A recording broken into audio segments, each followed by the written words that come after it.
A paz do Senhor para todos. A nossa lição de hoje é a lição de número 2 do quarto trimestre do ano de 2021, que tem por título Saulo de Tarso, o perseguidor. Hoje nós continuaremos a falar sobre Saulo de Tarso, que foi transformado em um Paulo. O texto áureo que se encontra em Atos 9:1 nos diz: E Saulo, respirando ainda ameaças e mortes contra os discípulos do Senhor, dirigiu-se ao sumo sacerdote. A verdade prática: a igreja é uma instituição divina que perdurará na terra até o arrebatamento, pois do contrário já teria acabado ao longo da história. Que são inúmeras ameaças que a igreja do Senhor tem sofrido e ainda sofre nessa terra. Como é uma instituição divina, ela ficará aqui na terra até o arrebatamento. Aconteça o que acontecer, vem perseguição, vem luta, mas o Senhor está com a sua igreja. E o que Deus falou se cumprirá. Deus é aquele Deus que fala e cumpre. Ele cuida da sua igreja. A história da expansão da igreja no livro de Atos mostra um fariseu zeloso, que é Saulo de Tarso. Este tinha prestígio religioso e cultural entre os judeus. Por isso ele ganhou carta branca das autoridades religiosas para perseguir os seguidores de Jesus e assim tornar-se um implacável perseguidor da igreja de Cristo do primeiro século. Saulo se descreve como blasfemo, perseguidor e opressor antes de conhecer Jesus. Como fariseu fanático, Saulo tinha convicção de que seu papel era destruir a fé cristã, matando e prendendo os seguidores de Jesus. Sua postura arrogante o fazia ser truculento, usando grande violência contra pessoas simples, homens e mulheres, sem qualquer compaixão.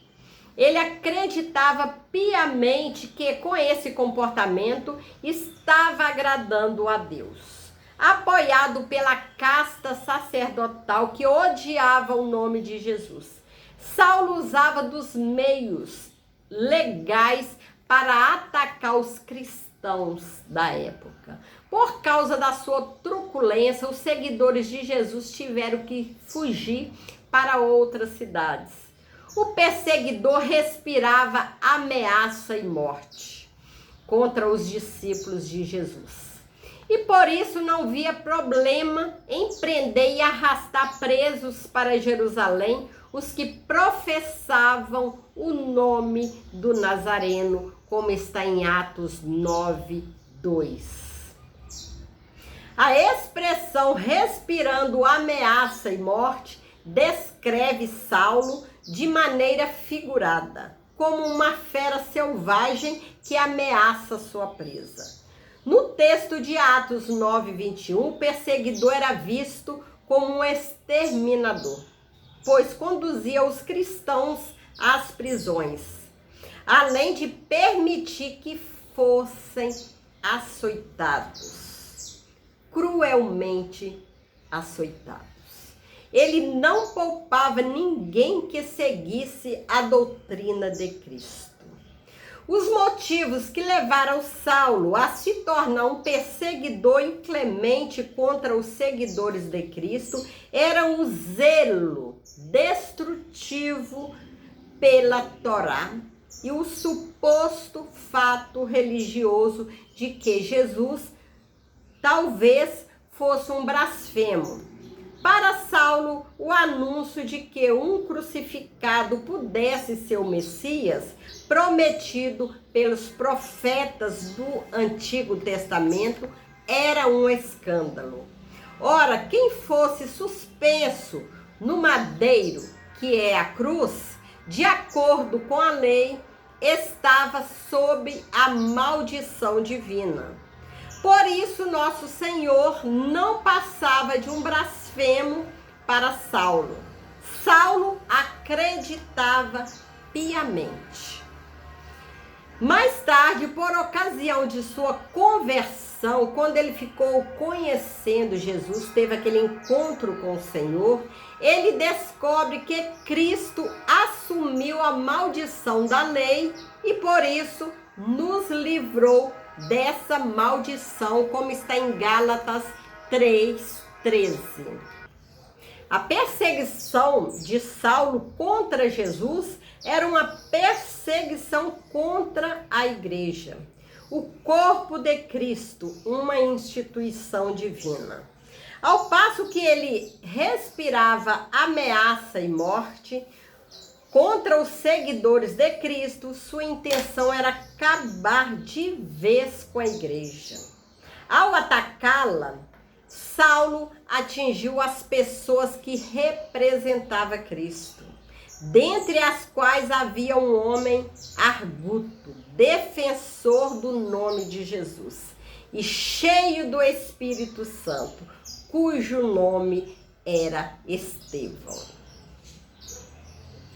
Saulo de Tarso e Estevão.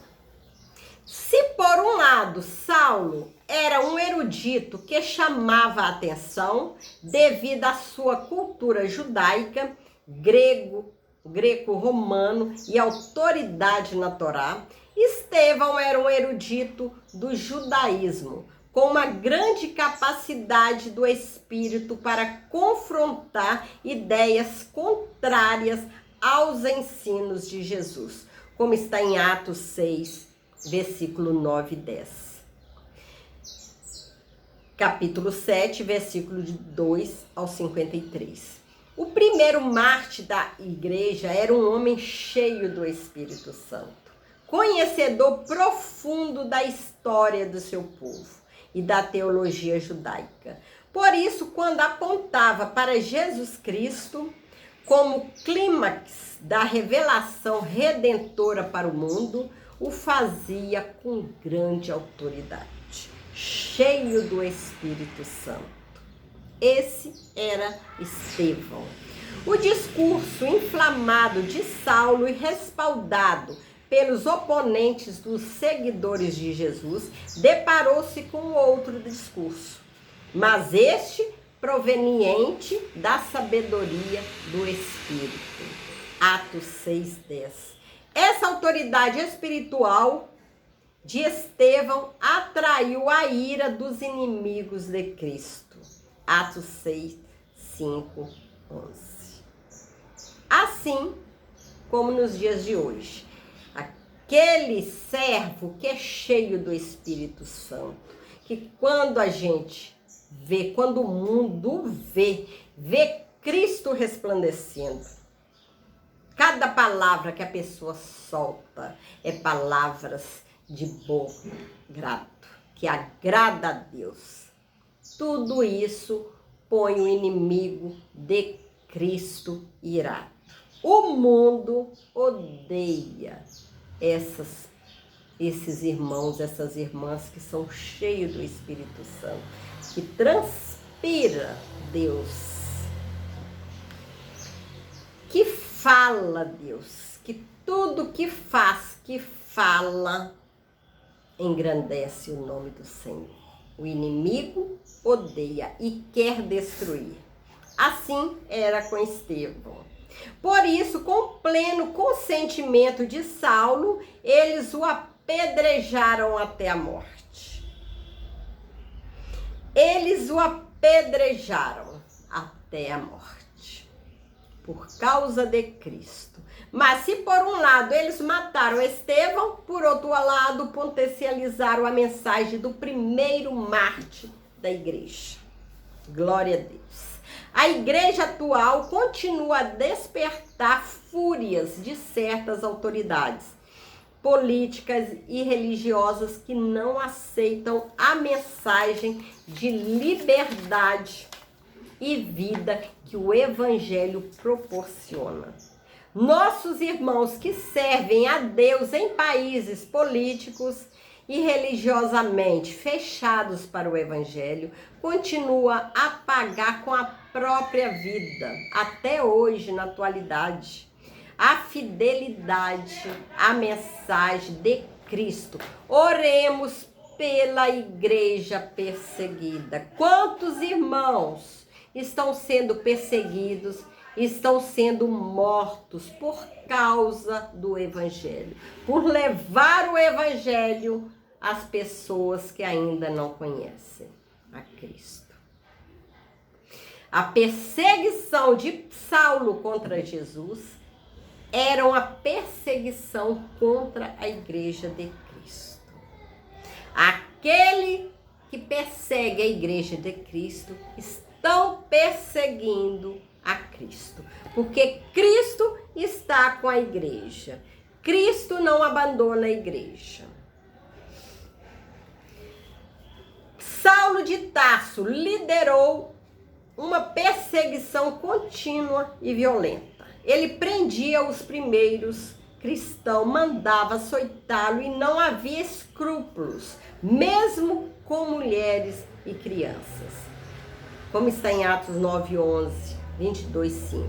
Sobremaneira perseguia a igreja de Deus e a devastava. Gálatas 1:13. Saulo entendia que praticar essas barbáries era defender a fé judaica, livrando os judeus dos hereges exatamente nos moldes de que Jesus havia alertado os seus discípulos.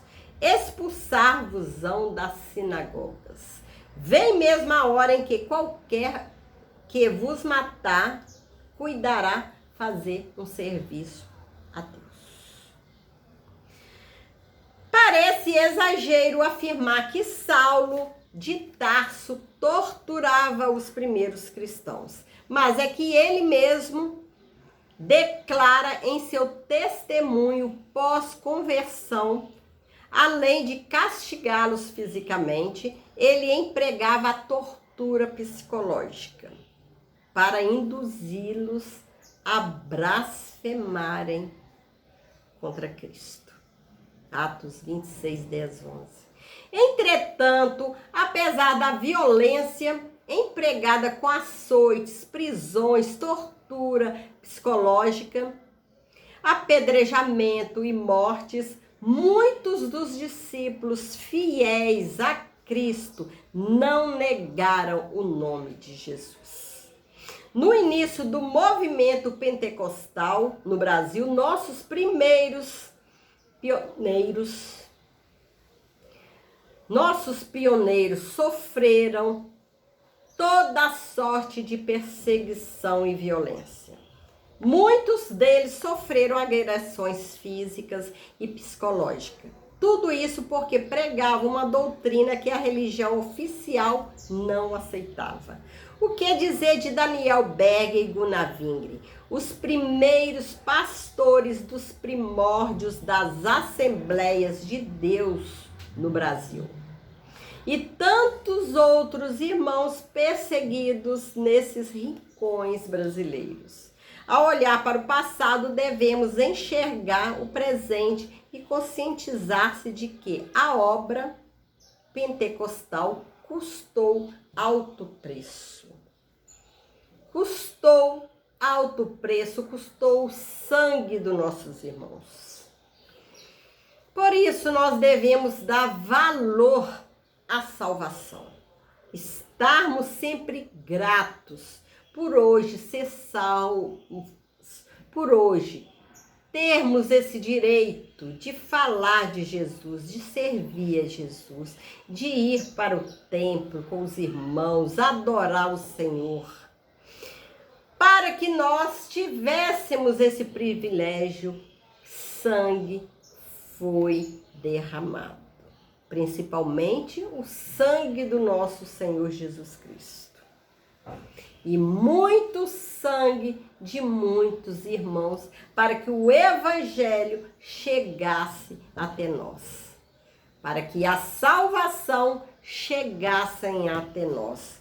Muitos deram a própria vida para nós termos esse direito. E tem muitos que não valorizam a salvação, não valorizam esse privilégio de servir ao Senhor, de ter o Senhor pertinho de nós, junto a nós. Como é maravilhoso servir ao nosso Senhor, adorar o nosso Senhor. Jesus merece tudo. Temos que ser